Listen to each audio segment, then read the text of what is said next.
Vía Pública. 23 horas en punto y les damos la bienvenida, comenzando además una nueva semana, una semana más para la definición presidencial y política más importante de este 2025 en nuestro país. Hay muchas noticias, estamos caminando también rumbo a las fiestas patrias con preparativos prácticamente en todas las regiones, se ven ya muchas banderas chilenas. Pero vamos a las informaciones de esta jornada, porque hoy lunes la ministra Camila Vallejo aseguró que el Ejecutivo va a continuar negociando con los parlamentarios para definir el monto de la multa. Esto luego de que la Cámara de Diputados enviara al Senado el proyecto de ley que ratifica el voto obligatorio para las próximas elecciones, pero sin contemplar sanciones económicas a quienes no concurran a votar, lo que ha derivado en críticas al Ejecutivo por no ordenar a los parlamentarios oficialistas durante la votación. La bancada de la UDI, de hecho, ha llamado al presidente Gabriel Boric a excluir al ministro del Interior, Álvaro Elizalde, de las negociaciones, ya que según los parlamentarios se ha dedicado a atentar contra la participación de los extranjeros. Ante esta solicitud, el gobierno ha señalado que es inaceptable que se vete a un secretario de Estado, pero aclaró que el tema está a cargo de la ministra de la Secretaría General de la Presidencia, Macarena Lobos. Noticia en desarrollo, pero ya ha marcado 2 semanas. Esto, por supuesto, hasta que no se resuelva, va a ser muy relevante, sobre todo porque las elecciones están ya a la vuelta de la esquina. Queremos conversar y profundizar sobre estos temas y para eso nos acompaña acá en el estudio Juan Manuel Fuenzalida, diputado de la UDI, representando a la región de Coquimbo. ¿Cómo está, diputado? Muy buenas noches. Hola, Davor, un gusto saludarte. Gracias por la invitación. Bueno, ¿cómo están las cosas? ¿Cómo están los ánimos? Usted se fue a dar una vuelta hoy día al Congreso. ¿Cómo encontró el clima laboral después de todo esto? No, bien. La verdad es que aquí uno es adversario, no enemigo, pero también uno exige que se cumplan los compromisos, Davor. Y en ese sentido nosotros hemos sido bastante claros con el tema del voto obligatorio. Este es un proyecto de ley que viene del periodo anterior, incluso es firmado por parlamentarios, algunos que ya no están, que hoy día serían de gobierno. Por ejemplo, Girardi, lo firmó Jaime Mulet. ¿Ya? Entonces es un proyecto de ley que establece el voto obligatorio con multa. De aquí el gobierno lamentablemente no ha asumido una conducción respecto a un tema tan importante como sí lo hizo cuando tuvimos que legislar respecto del voto obligatorio con multa para la elección de alcaldes, gobernadores, consejeros regionales y concejales.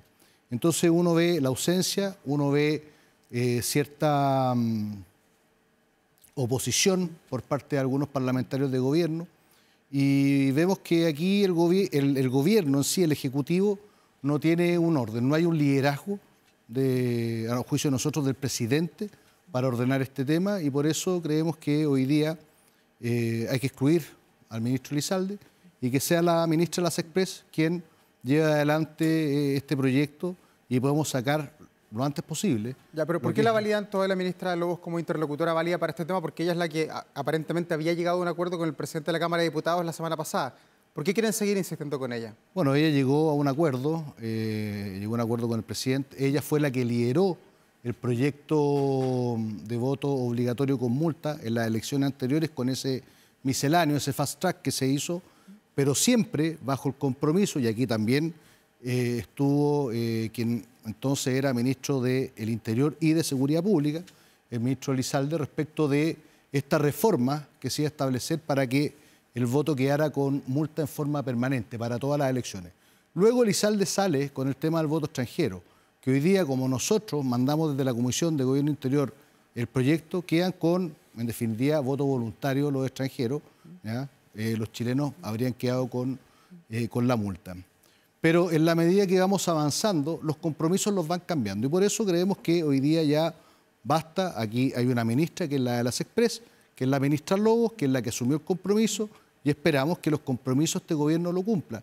Sobre todo tomando en consideración que el actual presidente Boric, cuando era entonces diputado, era el que más defendía el voto obligatorio y decía que era un deber ético establecer la multa para que la participación fuera mayoritaria y de esa forma fortalecer la democracia. Y por lo tanto, me tomo de las palabras del mismo presidente para pedirle que asuman liderazgo, cumplan los compromisos y tengamos el proyecto de ley pronto como una ley con una multa de manera que vote una gran parte de la población en las próximas elecciones, que a mi juicio son bastante importantes. ¿Y por qué quieren dejar fuera al ministro Elizalde? ¿Por qué no lo consideran un interlocutor válido? Él es el jefe del gabinete del presidente Gabriel Boric, un actor relevante, ha sido parlamentario, quizás conoce más que ninguno cómo funcionan los entresijos del poder en las internas de las bancadas. Lamentablemente, como no hemos visto un compromiso, hemos visto que se ponen piedra en el camino, ¿ya? Porque este compromiso viene de antes, Daur.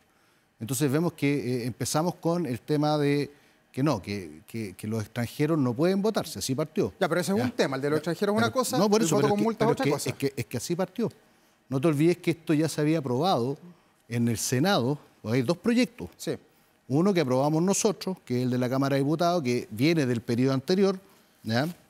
Y otro que es el del Senado, que hoy día está en la segunda etapa, ¿ya? De hecho, nosotros mañana vamos a pedir en la Comisión de Gobierno Interior que se ponga en tabla, que este es el proyecto que se aprobó en la Comisión de Régimen Interior, de Gobierno Interior, perdón, del Senado, y que ya fue aprobado por el Senado. Y por lo tanto, ahí había un compromiso, él quería excluir a los votantes extranjeros, hoy día no lo pueden hacer porque se cerró el padrón del CERVEL y por lo tanto ya es el que está vigente para las próximas elecciones, ¿ya? Pero después vemos que no, es que ahora tiene que ser voluntario, no, es que tenemos que revisar la multa.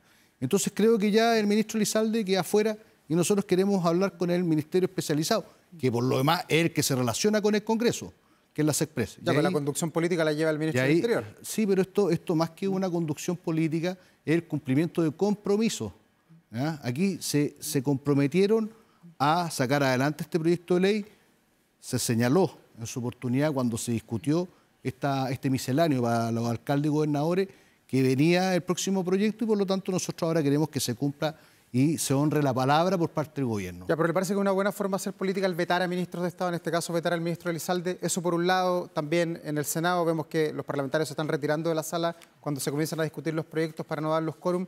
¿Le parece que está dando el ancho la clase política en el Parlamento? Estamos exigiendo cumplir los compromisos. Cuando tú no cumples los compromisos, ya partes mal. Pero y por es que eso ellos dicen que no hay ningún compromiso. Es que había un compromiso, ¿ya? Y están todas las actas de las discusiones, y si el ministro quiere revisar la historia de la ley y quiere revisar todas las actas, bueno, ahí están todos los compromisos, ¿ya? Es decir, es más, constan por escrito y por lo tanto exigimos que se honre la palabra, se cumpla con el compromiso, ¿ya? Y por lo demás no seguir poniendo trabas en el camino. Y por eso creemos que hoy día hay un ministerio especializado que es la SECPRES, que es la que se relaciona con el Congreso, ¿ya? Y queremos que se saque adelante este proyecto y se cumpla con la palabra, nada más.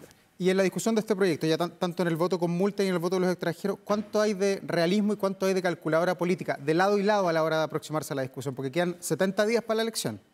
Quedan 70 días, el padrón ya está cerrado, por lo tanto no se puede modificar el actual componente, ¿ya? Tenemos hasta noviembre para sacar adelante esta ley, ¿ya? Nosotros creemos que hoy día tenemos que empujar que exista la mayor participación posible. Y esto no es un tema de cálculo político, porque si hubiera sido un tema de cálculo político, nosotros no habríamos aceptado en la Comisión de Gobierno Interior que el voto de los extranjeros quedara voluntario, Davor, ¿ya? Es decir, lo habríamos mantenido como obligatorio. Creemos que no es un tema de la discusión, sin duda que se puede discutir más adelante, ¿ya? Pero hoy día, dadas las condiciones, el tema es que el voto obligatorio, o sea, para que sea obligatorio, que dicho sea de paso, es un mandato constitucional, ¿ya? Y ahí tienen responsabilidad política los ministros, va a permitir, ¿no es cierto?, que participe la mayor cantidad de gente posible en una elección que es importante, que es presidencial, que es parlamentaria y que va a dar una realidad total de cómo están compuestas las distintas fuerzas políticas. Y aquí no hay una calculadora electoral. Ya. O sea, hay alguien que tiene una calculadora electoral hoy día, obviamente es el gobierno que ve que en el voto extranjero tienen más oposición que partidarios y por lo tanto tratan de evitar que ese porcentaje, que puede ser un 5 o 6%, no participe. Claro, pues es el argumento del oficialismo de por qué ustedes quieren que sí sea con multa el voto. Pero da lo mismo, ya, porque nosotros sabemos que hoy día las fuerzas de oposición representan un 62%. ¿Ya? Entonces, tratar de sacarnos la suerte entre gitanos no corresponde. Aquí tenemos que lograr que participe la mayor cantidad posible de gente, que sea lo más transparente el proceso y donde tengamos una decisión soberana de la ciudadanía, pero que sea real. Y no que sea de nicho, sino que sea de la gran mayoría. y por eso creemos que hoy día tenemos que ponerle multa al voto y bueno, y dejamos a los extranjeros como voto voluntario, es decir, para ellos va a quedar solamente a su juicio si van a votar o no. Y seguimos en eso, ¿ya? Lo seguimos en la comisión, pero al final en la Cámara de Diputados no se cumplió con el compromiso que se había acordado con el gobierno. Ya, diputado, pero independiente de los plazos, de las determinaciones que se tomen, de la multa, de los montos, de todo aquello, aquí está fallando la clase política completa pensando que estamos legislando apurado, quedan 2 meses y un poquito más para la elección. ¿Cómo cree que lo ponderan esto los chilenos, sus representantes, la gente que está en su distrito número 5 en Coquimbo y alrededores? Mira, yo creo que este no es un tema de la clase política. Aquí, cuando se legisló el año pasado, se planteó, y no te olvides que aquí el gobierno, el Ejecutivo, tiene mucho que decir en materia legislativa. No se olviden que el gobierno es el que colegisla. El gobierno es el que maneja las urgencias. El gobierno decide qué proyecto se ve primero o no. Si digamos las cosas como son. Aquí nosotros aprobamos, rechazamos, podemos hacer indicaciones, pero el que le pone velocidad a los proyectos, el que ingresa a los proyectos, es el Ejecutivo. Que este Ejecutivo no esté a la altura ya es un problema que obedece a otra discusión, ¿ya? Porque si tú analizas, por ejemplo, el ingreso de proyectos de ley al Congreso entre el periodo 2022-2025, ¿ya? El 50% han sido ingresados por los parlamentarios a través de mociones, y el otro 50% nomás por parte del Ejecutivo. Entonces tú ves que es un Ejecutivo que, a pesar de que tiene todas las facultades de colegislar, ha sido deficiente en... Ya, o sea, ustedes como oposición no se atribuyen ningún tipo de responsabilidad en el retraso. Para nada, porque esto nosotros lo venimos discutiendo desde hace más de un año y venimos insistiendo en esto hace más de un año. Y eso consta por escrito en las actas de las respectivas comisiones del Congreso, tanto el Senado como la Cámara de Diputados. Y el gobierno se comprometió a, una vez aprobado este proyecto misceláneo, empezar la discusión del proyecto definitivo. Y lamentablemente ahora lo que está ocurriendo es que se están discutiendo proyectos que fueron presentados por parlamentarios a través de mociones, a pesar de que el gobierno es el que tiene las facultades para poner la urgencia de los proyectos, si es discusión inmediata o cualquier otro tipo de urgencia. Y vemos que al final fue el Congreso, ¿ya?, el que empujó este proyecto y el que puso la discusión, porque, dicho sea de paso, yo no vi a nadie del gobierno en la Comisión de Gobierno Interior para discutir este proyecto, a diferencia de lo que ocurrió el año pasado. Ya, diputado, bueno, volvamos al voto obligatorio y a la multa. ¿Cuánto es una multa prudente por no ir a votar? Porque en el proyecto original que fue rechazado en la Cámara de Diputados, la multa iba desde los 34.000 a los 206.000 y muchos encuentran que es muy alto el monto, sobre todo la gente que gana el sueldo mínimo o vive solamente con la PGU. Lo utilizaba como argumento la ministra Camila Vallejo.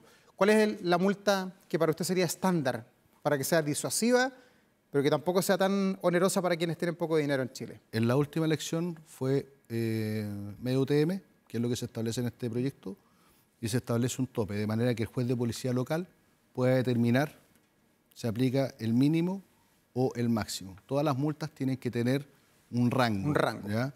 Y por lo tanto mantuvimos lo que el mismo gobierno, ¿ya?, exigió en el proyecto anterior, que es 0,5 UTM, que son como 35.000 pesos, ¿ya?, y el rango mayor son 206.000 pesos, que es el rango donde el juez de policía local va a tener para determinar qué tipo de multa. O sea, ¿usted aplica. espera que se reponga el mismo monto que se manejaba en la discusión de la Cámara? Por supuesto, yo creo que es un monto razonable porque queda a criterio del juez. Y queda a criterio del juez en la medida que el ciudadano que no pudiera votar tenga una justificación plausible respecto de por qué no fue. Ya. ¿Hay plazos para esto? ¿Hay días límites que usted vea en la discusión? Porque claro, todavía no tenemos nada en concreto, está todo en negociación, en veremos, vienen las fiestas patrias además que va a cortar todos los plazos. ¿Cuáles son los días de las líneas rojas en torno a esto? Bueno, yo espero que ahora que ya se discute en la Comisión de Gobierno Interior del Senado, el gobierno le ponga la urgencia, le ponga la discusión inmediata, alinee a sus parlamentarios y no sigamos eternamente como esta discusión para que se pueda promulgar y publicar antes del 16 de noviembre. Ya, pero ¿usted confía en que va a salir para esta elección? ¿Que no va a quedar legislado quizás para la elección que viene? Yo espero que el gobierno cumpla su compromiso, ¿ya? Y que lata estar hablando del voto obligatorio cuando podríamos estar hablando de vivienda y el déficit habitacional y de seguridad, de todo lo que ha ocurrido hoy día, ¿ya? Pero lamentablemente nosotros esperamos que se cumplan los compromisos por parte del gobierno y que le ponga la urgencia, sacarlo lo antes posible de manera a poder discutir también los temas que realmente importan a la ciudadanía. ¿Cuáles son las señales concretas que espera usted de parte del gobierno para tener una luz verde finalmente que permita agilizar todo esto? Que pongan las urgencias que corresponden en este tipo de proyectos para sacarlo lo antes posible, ojalá antes del 18. Ya, señales en la Cámara de Diputados y en el Senado. Lo que pasa es que si pone la urgencia ahora en el Senado, va a mantenerse en la Cámara de Diputados. Ya. O sea, ¿usted le ve viabilidad? Yo espero que cumplan. Mira con optimismo todo. Yo espero que cumplan los compromisos de ahora. Cuando tú te comprometes, ¿ya? Tienes que cumplir. Si no, la verdad es que estaríamos frente a una pillería. Así de simple. Así que cuando tú firmas una escritura, ¿ya? Que la firmas para cumplir su contenido. Si no la cumples es porque algo hiciste. Ya. Y aquí están todos los compromisos. No porque hayamos firmado un compromiso. Están los compromisos en las actas de la comisión y la entonces subsecretaria Macarena Lobos, en representación del gobierno, asumió esos compromisos. Ya, pero si esto no se desarrolla de acuerdo a lo que usted piensa que hay que hacer, ¿qué va a pasar con los otros proyectos de ley? ¿Van a bloquear como oposición lo que sea el trabajo legislativo? O sea, si tenemos un gobierno que no cumple, ¿por qué tenemos que cumplir nosotros? Ya. O sea, aquí hay que presionar para que cumpla su compromiso. Ya. ¿Ah? Y lo que está haciendo el Senado, de poner presión, creo que es lo que corresponde, pero también... ¿Pero esto no podría paralizar el Congreso? No va a paralizar el Congreso, Davor, ¿ya? El gobierno sigue teniendo la urgencia. Sí, acuérdate que el motor del Congreso hoy día es el Ejecutivo y siempre lo ha sido el Ejecutivo. Tenemos un régimen presidencial. Por lo tanto, no veo un problema. Lo que pasa es que va a costar más llegar a acuerdo, porque cuando tu interlocutor no cumple, es más difícil llegar a acuerdo ahora. Ese es el tema. Más que oponernos a todo, no. El problema es que se va a costar mucho lograr acuerdo con un gobierno o un ejecutivo que no honra su palabra y no cumple. Eso es. Diputado, vamos a otro tema, las presidenciales. Usted es diputado de la UDI, Chile Vamos, los partidos pivotales que apoyan a Evelyn Matei. ¿Cómo ha visto la campaña? ¿Cómo ve a su candidata? Las encuestas que conocemos en las últimas horas la muestran que está repuntando. Bueno, yo creo que el comando ha tomado o ha reconducido su camino. Vemos que hay un mejor relato, vemos que hay un relanzamiento de la campaña. Vemos a una Evelyn Matei con muchas ganas de ser una opción real para liderar este país, con propuestas que son muy buenas, sensatas y que tienen fundamento. Por ejemplo, el cero pie en el tema de la vivienda. De la vivienda. Menores de 40 años. Yo soy presidente de la Comisión de Vivienda de la Cámara de Diputados, hace más de un año ya.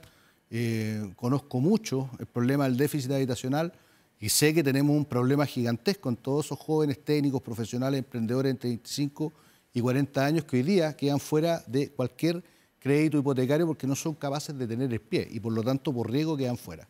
Creo que esa es una muy buena medida, ¿ya? Una medida concreta y una medida que tiene sustento, ¿ya? Es decir, que no es un voladero de luces, es una medida bastante concreta, porque hoy día, ¿qué es lo que ocurre? Muchos jóvenes tratan de generar, ¿no es cierto?, el tema, de generar el núcleo familiar, de tratar de bajar su puntaje para poder acceder a una vivienda a través de un comité, ¿ya? Entonces creo que esta es una inyección a la vena para reducir el déficit habitacional que hoy día tenemos, que claro, en el segmento más vulnerable son 600.000 familias, pero cuando tú empiezas a sumar, podemos llegar a 1.800.000 familias fácilmente según los datos de déficit cero. Ya, pero ¿ve usted capacidad de la candidata de poder repuntar? Porque hoy día está tercera, algunas encuestas están encabezadas por José Antonio Caz, otras por Janet Jara, pero Evelyn Matei está siempre tercera. ¿Podrá repuntar? ¿Le alcanza con 70 días o mejor las elecciones fueran en enero y quizás ahí podría repuntar aún más?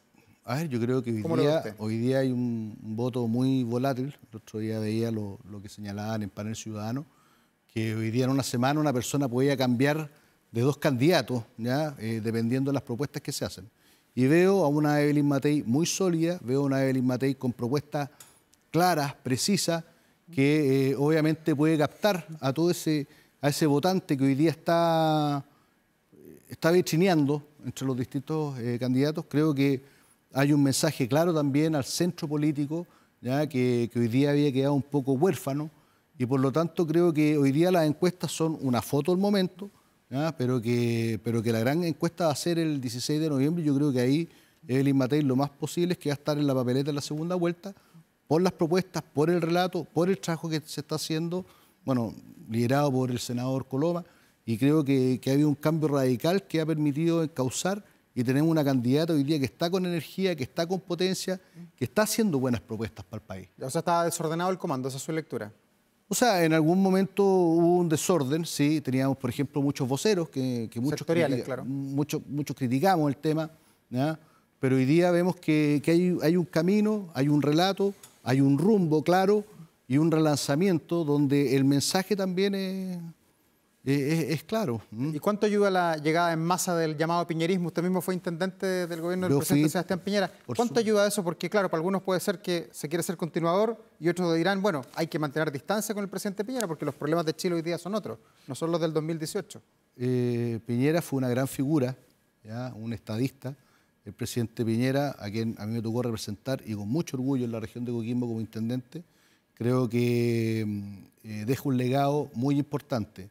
Hoy día hablar de piñerismo, que se toma el comando, creo que no es la palabra correcta. Aquí están los apoyos de todos los sectores, ¿ya? Yo creo que hoy día tenemos que hablar del mateísmo, ¿ya? Tenemos que ser capaces de representar a nuestra candidata, entre los cuales estamos muchos que participamos en el gobierno del presidente Piñera, ¿ya? Y que somos parte de esta coalición y que siempre hemos sido parte de esta coalición.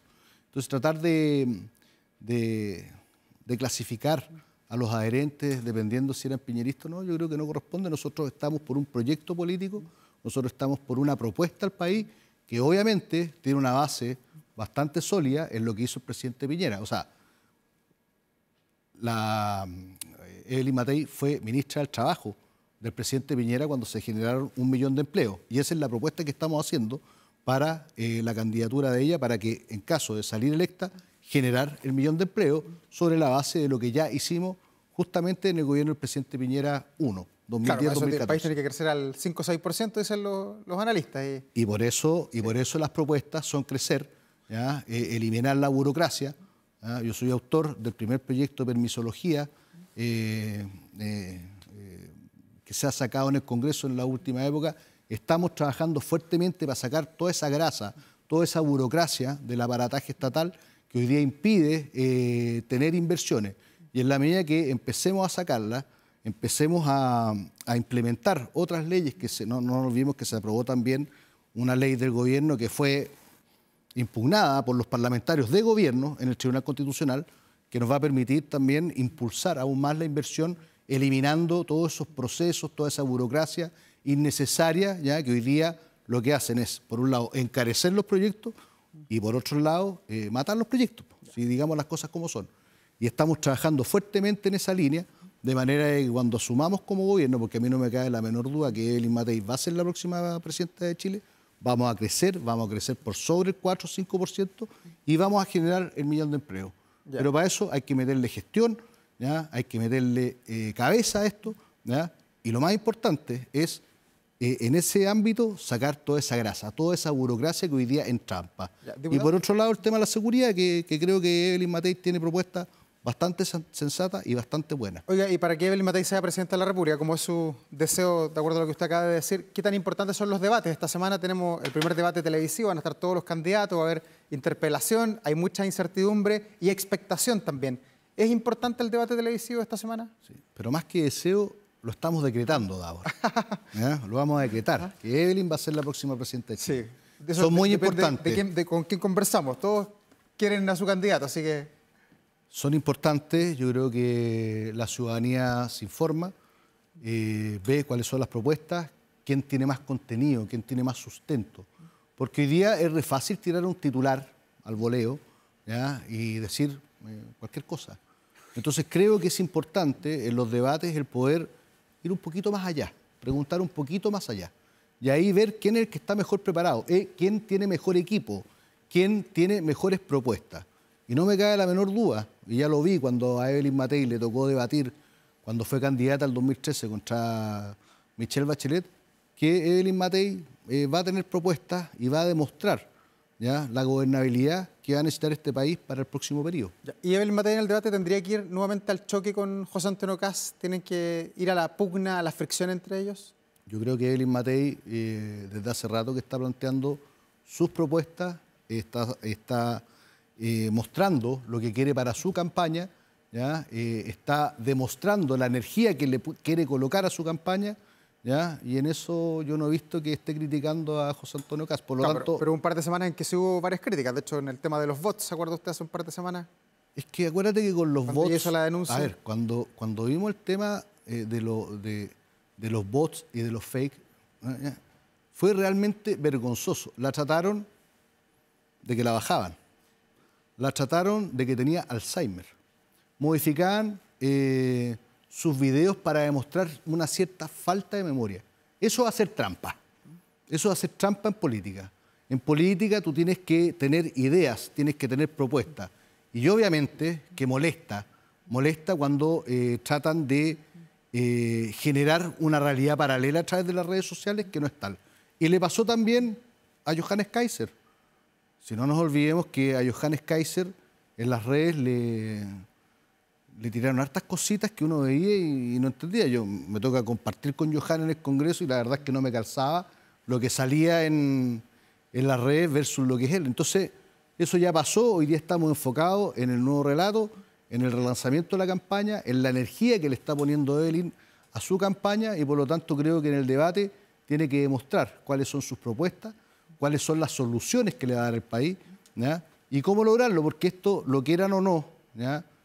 Vamos a necesitar acuerdos, vamos a necesitar negociar, vamos a tener que conversar. Mira lo que le acaba de pasar a Milei en Buenos Aires, que un partido que venía muy desprestigiado como la oposición del peronismo, en Buenos Aires, creo que la provincia más importante de Argentina, le sacaron 13 puntos de diferencia por tratar de, en definitiva, pasar una máquina sin incorporar a los distintos actores para poder reconstruir una situación que ellos planteaban que Argentina necesitaba. Y eso, ya, yo creo que... Hay que mirarlo desde acá. Es un ejemplo clarito respecto al cual tenemos que mirar, ¿no es cierto?, a nuestros amigos Allende los Andes, como se dice. Si no pasa Evelyn Matei, ¿usted no tiene problema en apoyar a José Antonio Kast? Yo voy a apoyar las mejores propuestas. Obviamente que entre Jara y Kast no me pierdo. ¿Y por qué a la candidata le ha costado tanto decir eso mismo? A ver, yo creo que más que decirlo, yo creo que hoy día no es el tiempo, no es el momento. Nosotros estamos enfocados en ganar, en pasar a la segunda vuelta y en ganar la segunda vuelta. Y ese es el objetivo. Una vez que ocurra la segunda vuelta, obviamente, ahí se verán los apoyos, pero no me cabe la menor duda que las ideas nuestras son mucho más afines con las de José Antonio que con las de la candidata Jara en este caso. Y las decisiones que tome el electorado en esta elección, independiente si el voto es con multa o sin multa, eso ya lo conversamos, pero ¿se va a definir por los temas de seguridad, por las propuestas de seguridad que hagan los candidatos?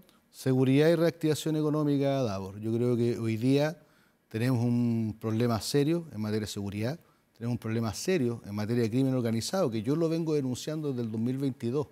¿Ya? Lamentablemente... ¿En su región también? En mi región también, pues. ¿Ya? Y se lo denunciamos al entonces subsecretario Monsalve, le entregamos la información y fue como hablar contra una pared porque siempre politizaron el tema y no vieron que este era un tema de Estado. ¿Ya? El tema de las cárceles, necesitamos urgente más cárceles y cumplimiento diferenciado de condena, de manera que los líderes queden excluidos del resto de la población penal, y eso lo estamos trabajando también con Evelyn Matei. Y reactivación económica, porque hay muchos jóvenes que hoy día necesitan oportunidades y no hay pega. Y no hay pega. Y cuando postulan a algo les piden cierta experiencia respecto a la cual no han podido tener ninguna porque no han podido trabajar.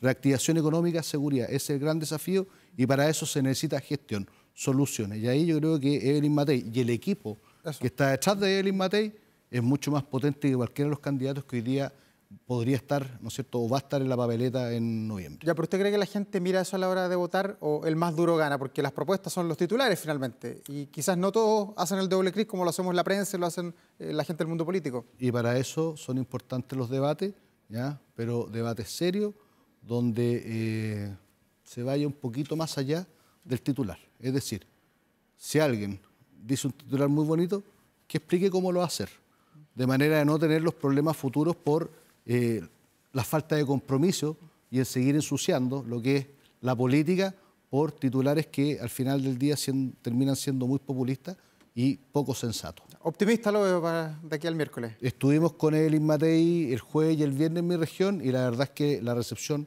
de la gente fue muy buena. Y vimos, ¿no? Y lo mejor de todo es que vimos una Elis Matei con ganas, con energía y con su desafío bien claro: pasar a la segunda vuelta y ganar en diciembre. Juan Manuel Fuenzalía, diputado de la UDI, representando a Coquimbo, La Serena y alrededores. Muchas gracias por estar aquí esta noche en Vía Pública. No, muchas gracias a ti. Gracias, buenas noches. Ha sido una jornada de análisis político en Chile, pero también en Argentina, luego de los resultados electorales en Buenos Aires, un termómetro para muchos de cuál es la realidad del país, una derrota aplastante reconocida incluso por el propio presidente Javier Milei. Queremos analizar aquello, lo que viene, qué significan además estas elecciones de medio tiempo, y para eso vamos a tomar contacto hasta ahora con Pablo Lacoste, analista internacional de la Universidad de Santiago. ¿Cómo te va, Pablo? Qué gusto saludarte como siempre. Buenas noches. ¿Qué tal? Muy buenas noches, un placer estar de nuevo con ustedes. Bueno, ¿cómo se analiza esta derrota? Las encuestas, los analistas decían que iba a perder la Libertad Avanza, que Milei no iba a ganar estas elecciones, pero nadie pudo prever una paliza con 13 puntos de ventaja. Sí, efectivamente, acá hay muchas lecturas. En primer lugar, hay que aclarar que desde el punto de vista real y efectivo, esto es muy menor, porque lo único que se votó fueron concejales y cores. Fue una elección de medio término de los poderes de la región, de la provincia de Buenos Aires y de los municipios. Simplemente una cosa que no tiene mucho que ver con el poder real. Pero simbólicamente esto ha desnudado toda la falencia política del esquema de Milei. O sea, Milei ha demostrado ser altamente eficiente para mejorar la macroeconomía, bajando la inflación de 300% anual al 30%, bajando el déficit fiscal de 15 puntos del Producto Bruto a cero, bajando la emisión monetaria, bajando la pobreza en 15 puntos, aumentando el nivel de actividad económica de estancamiento durante 15 años a un 7%, todo eso muy bien. Pero en política demuestra una enorme debilidad, y eso es lo que le ha pasado la cuenta en esta derrota electoral.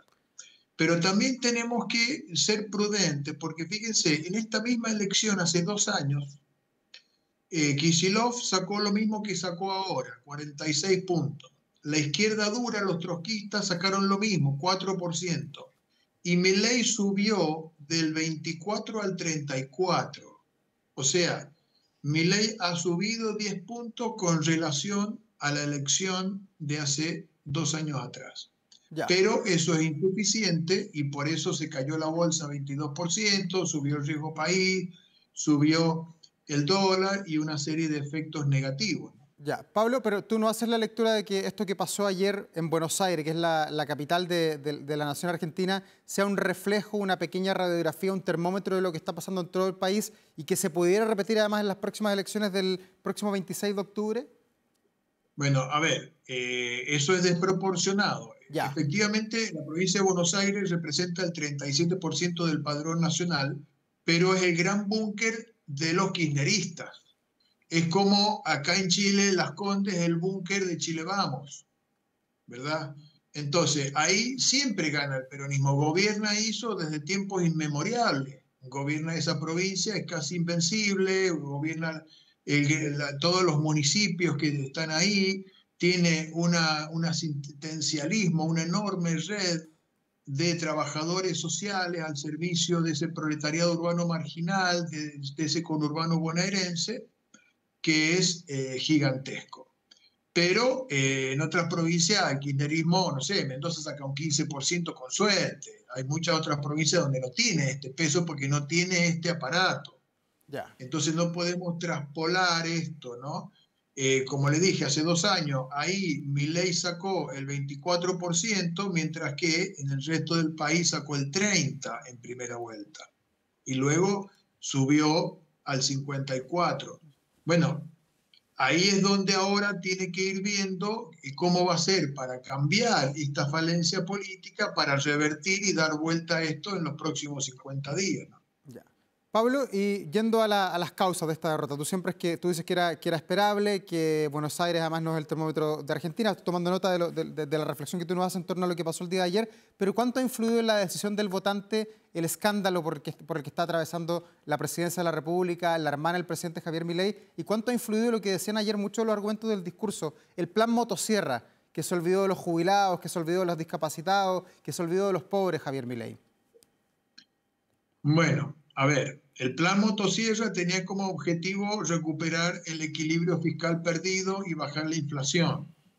Ahora, podría haberlo hecho de una manera un poco más amable, ser más indulgente, sobre todo con los discapacitados, con los jubilados. Podría obviamente haberlo hecho de una manera mejor, lo hizo quizás con cierta torpeza, con un montón de elementos cuestionables.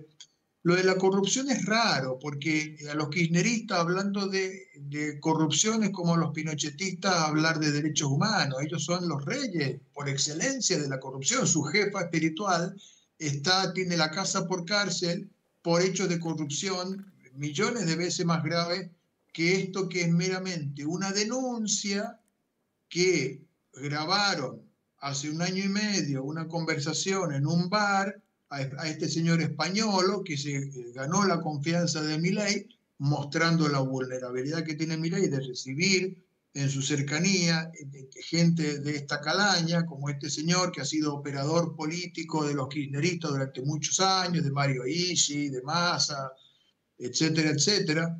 ¿Cómo puede ser que alguien así se gane la confianza de Milei y Milei tenga entrada franca para ir a la residencia de Olivos a cada rato? Esto estamos mostrando que Milei tiene muy pocas redes, tiene pocos equipos, entonces tenía una idea fuerza que le ayuda a ganar una elección porque atrajo el interés público, pero muchas limitaciones para gobernar un país, porque tiene pocas redes, pocos aliados, poca ductibilidad y flexibilidad táctica para construir mayorías que le permitan ir avanzando, ¿no? Y equivocarse menos. ¿Te sorprendió así toda la reacción de Javier Milei el día de ayer, que fue bien sincero y dijo, bueno, fuimos derrotados, perdí, pero esto no significa que haya que enmendar el rumbo, voy a seguir adelante? Pero fue bastante autocrítico en reconocer que habían sido derrotados en las urnas, que muchas veces uno no lo ve en la clase política, siempre los resultados se acomodan para ver una victoria y no una derrota. Exactamente, fue muy sincero, muy inteligente Milei, y dijo exactamente lo que había que decir. El problema es cómo lo lleva a la práctica. Él dice que va a crear mesas políticas y él se va a poner a la cabeza. Bien, porque hasta ahora Milei no hizo política, se dedicó solo a la macroeconomía y le delegó a su hermana la gestión política, cuando una mujer que no tiene experiencia ni conocimiento, entonces hizo un montón de decisiones torpes. Ahora él se arma de confianza, asume la responsabilidad y él se pone al frente de esta mesa política. Vamos a ver si logra con esto revertir esta situación, porque está la cuenta regresiva y tiene que dar vuelta el resultado a toda velocidad. Hay que ver si logra con esto generar confianza, ¿no?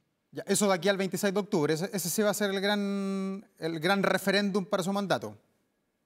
Sí, ahí se juega el todo por el todo. Sería gravísimo perder. Ya perdió Fernando de la Rúa en el 2001. El peronismo le ganó la elección de medio término y terminó como terminó, porque el peronismo, cuando huele claro, sangre, escapando. actúa. Claro, entonces hay que ver qué es lo que va a pasar. Las consecuencias para Milei, si tiene una derrota aplastante, puede ser fatal directamente, ¿no? Ya. Y al otro lado, en el peronismo, uno ve muchas veces que la derrota no tiene ningún padre, pero la victoria tiene muchos padres. ¿Quién es el gran ganador ayer? Muchos apuntaban a Axel Kicillof, el gobernador de Buenos Aires. ¿Es para ti también el gran ganador de la jornada del día de ayer? Efectivamente, él ahora emerge como el nuevo líder del peronismo. Puede ser que él pueda liderar la renovación y sacarse de encima a todos los símbolos de la corrupción, empezando por Cristina Kirchner. Recordemos que Cristina se opuso a que se haga la elección de ayer y Kicillof tomó la decisión política, la sostuvo, aguantó y ayer obtuvo una gran victoria desafiando la autoridad de Cristina. Entonces, todo esto apunta a que Kicillof ahora emerge como el candidato natural del peronismo para las elecciones presidenciales dentro de 2 años, porque habría logrado sobreponerse a la autoridad de Cristina. Entonces, Cristina quería ponerlo a él, pero bajo su tutela, como hizo con Alberto Fernández, para manejarlo ella desde afuera como títere. Kicillof no quería eso, entonces ahora hizo un acto de rebelión, se sublevó contra la autoridad de Cristina y le ha ido bien, y entonces puede dejar a Cristina en el pasado y él encabezar una nueva etapa en la historia del peronismo argentino. Ya, pero con respeto, como decimos acá en Chile, porque ayer también la tuvo presente de alguna manera en su acto de victoria. Exhibieron un audio bastante grande, extenso, donde ella misma entregaba sus saludos por el triunfo. Bueno, porque tiene que seguir conduciendo a todos los peronistas de forma transversal, pero las decisiones las va tomando él, o sea, él no se va a pelear con ella, la va a utilizar como aliado, como para que lo apuntale, para que le transfiera su cuota de militancia, pero es él el que pasa al frente, no es como pasó antes con Alberto Fernández, que estaba totalmente subordinado a la autoridad de Cristina, ¿no? Ya, pero no puede emerger ella, no tiene un rol de liderazgo todavía. Eventualmente, si Kicillof es el candidato, podría incluso prometer a lo mejor algún tipo de indulto a su figura. Bueno, eso es lo que ella va a presionar para que si Kicillof llega al poder, la indulte. Eso es obvio que va en primera línea, digamos, eso es un poco esperable. Y hay que ver si eso ocurre, si Kicillof aguanta la presión o acepta indultarla. Bueno, eso es algo que habrá que ver en el futuro. Ya, ayer dentro de lo que se decía en el discurso, se dicen muchas cosas en los discursos de triunfo, sobre todo. Kicillof decía, bueno, le vinimos a poner freno a Milei, porque claro, esta elección llega justo cuando él lleva 2 años. ¿Se le puede poner freno a Milei o ya los cambios estructurales que ha hecho, sobre todo en la macroeconomía, no tienen reversibilidad en el corto plazo? La reacción de los mercados muestra el pánico en el cual ha entrado el mundo de la economía con esto, porque tienen mucho miedo que la ideología del peronismo vuelva a imponerse, que es la ideología del gasto fiscal expansivo en forma ilimitada. Por eso Argentina lleva 80 años, desde que Perón dio el golpe de Estado del 43 y asumió como vicepresidente del gobierno de facto, instaló este concepto del gasto fiscal expansivo como ley dorada de la ideología peronista. Por eso Argentina lleva más de 80 años con un promedio anual de inflación arriba del 80%. Bueno, esa es la ideología del peronismo. Entonces, si ellos ganan, van a tratar de volver a imponerlo. Entonces, Milei está aguantando como puede enderezar la macroeconomía, pero el peronismo sigue sin entender que eso es vital, que los países del mundo que funcionan tienen la concepción de que la economía tiene que estar en equilibrio. Esto lo aprendió la izquierda en Chile. Esto es tremendamente importante. La izquierda chilena en la época del gobierno de la UP tomó esa ideología, gasto fiscal expansivo. Entonces explotó la hiperinflación que fue del 607% en el año 73. Después, bueno, vino la dictadura, enderezó la macro y la izquierda chilena, dirigida por Garretón, hizo una profunda autocrítica y dijo, no, no, no, no, no, no, hemos aprendido que el gasto fiscal expansivo nos lleva a la ruina, ahora nosotros nos hacemos responsables y vamos a mantener el equilibrio fiscal. Y la izquierda, desde que tomó el poder en el 90 hasta hoy, mantuvo el equilibrio fiscal, o sea, el pensamiento de Marcel, que fue el ícono que tuvo Gabriel Boric para mantener más o menos ese equilibrio fiscal, por eso la inflación es bajita, la economía funciona. En cambio, la ideología del peronismo ha sido siempre el gasto fiscal expansivo. Por eso 80 años de crisis macroeconómica en Argentina. Eso es lo que ahora amenaza con volver al poder en Argentina y destruir el trabajo que hizo Milei en estos 2 años. No sabemos qué es lo que va a ocurrir, el pueblo decidirá en octubre. Ya, pero en octubre, si pierde el Parlamento Javier Milei, ¿puede tener una pérdida de poder importante o es como ocurre en Chile, donde somos un país más presidencialista, donde el Congreso, claro, es súper relevante porque se colegisla, pero la presidencia de la República, la cabeza del Ejecutivo en Chile, es el que tiene mayor poder finalmente? Claro, pero es que en Chile a ningún parlamentario se le ocurre poner leyes que aumenten el gasto fiscal. Es que no A se puede, po. nadie. Si roga gasto no se puede, po. Bueno, no se puede. En cambio, en Argentina sí, y eso es lo que han hecho los kirchneristas en estos últimos 3 meses. Metieron leyes, leyes, leyes, leyes para gasto, gasto, gasto, gasto, gasto, gasto, y Milei la fue vetando, está buscando la forma de controlar eso, pero están detonando la macroeconomía desde adentro. Por eso Milei necesita tener parlamentario en la elección de octubre, porque si no va a ser muy difícil para él aguantar eso, y le van a reventar la macro multiplicando el gasto público. Y el votante de Javier Milei, el que lo llevó a la Casa Rosada hace ya 2 años, asumió en diciembre del 2022, después del presidente Gabriel Boric, ¿lo sigue valorando a pesar de todo este apretón de cinturón? Estaba mirando además los índices, el desempleo está en 7.9, acá en Chile está en 8.9, primer semestre en Argentina. ¿La gente va a aguantar un poquito más de este apretón de cinturón que está haciendo Milei? Bueno, vamos a ver. Lo que nos enseña la elección de ayer es que con los méritos de la macroeconomía solo no alcanza. Ya. Hace falta más política, hace falta más consenso, mejor onda, mejor clima. Entonces Milei tiene que hacer una autocrítica y cambiar rápidamente. Digamos, Milei es una persona muy inteligente y veremos que esto lo entienda bien y si es capaz de llevarlo a la práctica o no. Este es el gran desafío y el gran interrogante que se abre ahora, porque es un hombre limitado en sus capacidades, así como tiene la claridad para entender el tema macroeconómico y que la izquierda chilena lo entendió bien, la derecha chilena también. Bueno, Milei sí lo entendió en Argentina, es de los pocos que lo entendió. No lo entendió Macri, por ejemplo, nunca lo entendieron los radicales tampoco. Milei sí lo entendió, pero junto con esa claridad tiene muchas falencias políticas y ahora tenemos que ver cómo hace para rápidamente superar esas debilidades políticas gigantescas que viene arrastrando, de no ser tan torpe y no buscarse enemigos innecesariamente. De todas maneras, el tema de su hermana, este atisbo de corrupción, esta sombra de problemas financieros que han aparecido en los medios con estos audios filtrados, ¿va a ser el tema de aquí al 26 de octubre? Porque me imagino que la oposición lo va a exacerbar para tratar de que esto se mantenga como un tema sobre la mesa, ¿o no? Obviamente, y Milei tiene que buscar la forma de blindarse y de responder a eso. Hay una gran esperanza de que se saque de encima a los Lule Menem, a esos personajes nefastos de la antigua herencia del menemismo, que fue también una iconografía de la corrupción.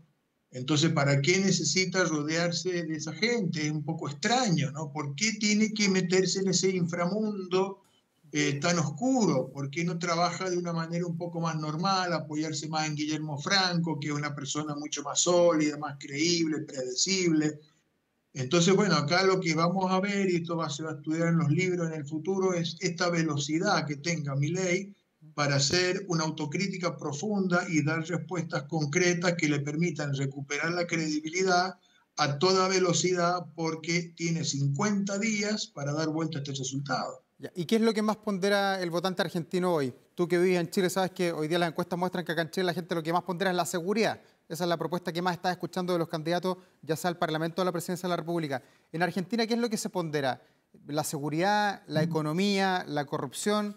¿Cómo ponemos la mirada de los argentinos? No, la corrupción no, porque los menemistas gobernaron 10 años con hipercorrupción y los kirchneristas gobernaron 20 años con hipercorrupción. Eso no es central. La seguridad es un tema importante, pero sobre todo la economía, porque si bien Milei endereza la macro, pero esa macro demora en llegar al bolsillo diario del ciudadano, porque esa macro tiene que crear el ambiente para la inversión, para la reactivación, y si bien es cierto que la economía está creciendo al 7%, pero en algunas áreas específicas, pero en forma muy heterogénea. Entonces, el ciudadano común siente que todavía no le llega. Milei tuvo que terminar con los subsidios a los servicios públicos de luz, gas, agua potable. ¿Para qué? Para bajar los subsidios y bajar el déficit fiscal. Eso generó un aumento del costo de la vida, naturalmente. Entonces la gente siente que está la situación muy dura para la vida cotidiana, le cuesta llegar a fin de mes, y entonces está sufriendo y dice, bueno, pero este sufrimiento tiene sentido, ¿hasta cuándo? ¿Realmente después va a crecer la economía o no? Entonces Milei acá tiene el desafío de volver a construir credibilidad y confianza en todas estas masas de votantes que son las que ejercen la soberanía argentina, porque en Argentina se vota y el voto decide, no como en otros países latinoamericanos donde se suprimieron las elecciones, como Venezuela, por ejemplo, ¿no? Entonces, si él quiere gobernar, tiene que ganar el consenso y la confianza del público. Pablo Lacosta, analista internacional de la Universidad de Santiago, muchas gracias por ayudarnos a comprender la realidad y el momentum político por el que está atravesando la Argentina. Que te vaya muy bien. Gracias, muy buenas noches. Gracias, Pablo, buenas noches. 11:53, vamos a la pausa. Nosotros enseguida estamos de regreso aquí en Vía Pública, en Canal 24 Horas.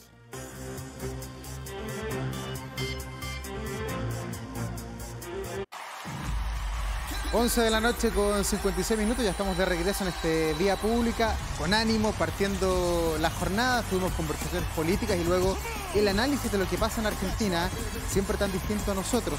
El análisis político de lo que pasó el fin de semana con estas elecciones de medio tiempo que han aproblemado al presidente Javier Milei, pero que no va a cambiar el rumbo. Eso es lo que dijo por lo menos el día de ayer. Hay más noticias también que queremos compartir hasta ahora con ustedes, que versan sobre la economía. El IPC que hemos conocido esta mañana, el IPC de agosto, no registra variación. La inflación marca 0 en el mes de agosto, lo que eso provoca que en 12 meses se llega a un 4% de inflación en el año. 5 de las 13 divisiones que conforman la canasta del IPC aportaron incidencias positivas en la variación mensual del índice, ha dicho el INE. Esta es una muy buena noticia porque no hay aumento de la UEF, que está tan indexada a los planes de salud, a los colegios y a muchas cosas más. Muchas cosas se miden en UEF, así que va a tener variación 0 por lo menos durante este mes de agosto, y Chile además con ese 4% anual cada poco enderezándose y metiéndose en lo que el Banco Central indica como rango meta, que es por supuesto menos del 4%. Veremos qué pasa con lo que viene para el próximo mes.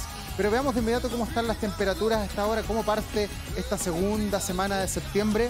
Mañana tenemos un día de super primavera y ponga atención jueves y viernes, parece que estuviéramos ya en un día más primaveral tirando para verano, porque la verdad es que el invierno se está yendo muy pero muy rápido y ya son varios los meteorólogos que han dicho que de acuerdo al análisis que se hace para las fiestas patrias, por lo menos en la zona central del país no debería haber lluvia, debería haber un sol pleno que nos acompañe en las celebraciones en ese fin de semana, además que va a ser muy pero muy largo, que va a tener al menos 4 días de celebración. Eso el 18. La otra semana vamos a estar con la cueca, con la empanada y todo aquello, con la inauguración de las fondas, además con el presidente Gabriel Boric. Pero vamos a otro punto del planeta. Nos vamos a despedir como siempre con música de la buena, porque las estrellas brillaron en la entrega de los Video Music Awards de MTV. Algunas de las grandes ganadoras en la noche fueron Ariana Grande y Lady Gaga, quien fue reconocida como la artista del año durante este evento que se realizó nada menos que en el Madison Square Garden de Nueva York. El cantante Ricky Martin presentó sobre el escenario varios de sus más grandes éxitos en una ceremonia donde recibió el primer Latin Icon de los premios. Agradeció el reconocimiento y el apoyo que ha recibido además en sus 40 años de carrera. También la noche contó con la presentación de Sabrina Carpenter, una artista que estará en Chile en Lollapalooza el próximo año. Su show literalmente hizo llover al interior del recinto. Todo una puesta en escena bastante mágica. Bueno, todos los artistas de muy pero muy buen nivel en esta presentación. Gracias a ustedes por acompañarnos. Nos reencontramos mañana, por supuesto, a la misma hora, en el mismo canal, con un nuevo Vía Pública. Que tengan un buen descanso. Chao, chao.